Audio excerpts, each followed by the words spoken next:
Mon nom est Marie-France Marcil.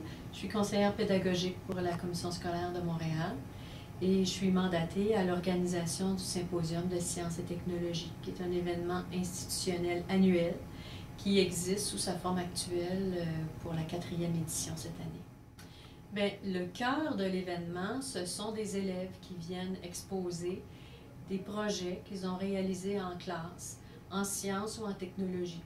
Alors, ce sont des projets qu'ils auraient réalisés de toute façon. Ils ne les font pas pour le symposium, mais le symposium est l'occasion de venir partager ce qu'ils ont fait, de venir le présenter fièrement dans un esprit de partage avec d'autres élèves de d'autres écoles des 3 ordres préscolaires, primaires et secondaires.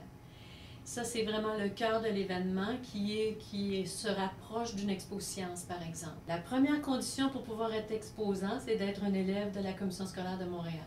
C'est la seule condition absolue. Toutes les autres conditions, c'est vraiment ouvert.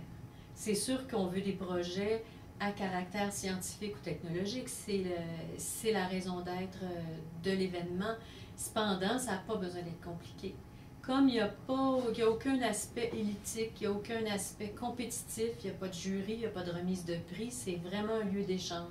Alors, le projet le plus simple a tout à fait sa place. L'idée, c'est que les élèves viennent en parler et soient fiers de venir parler de leur projet. Cette année, donc, par les Jeux olympiques qui auront lieu en hiver à Vancouver, on a décidé d'utiliser la thématique « La science et la technologie au service de la santé et des sports ». La partie animation, la plus importante, sera autour d'un bilan de santé que les élèves, les visiteurs pourront faire compléter en différents postes, donc animés par des élèves de l'école secondaire de l'Académie Dunton qui sont présentement formés en prévision de l'événement, qui sont formés à la lecture d'instruments, à l'approche aussi avec les enfants selon l'âge des personnes qui se présenteront.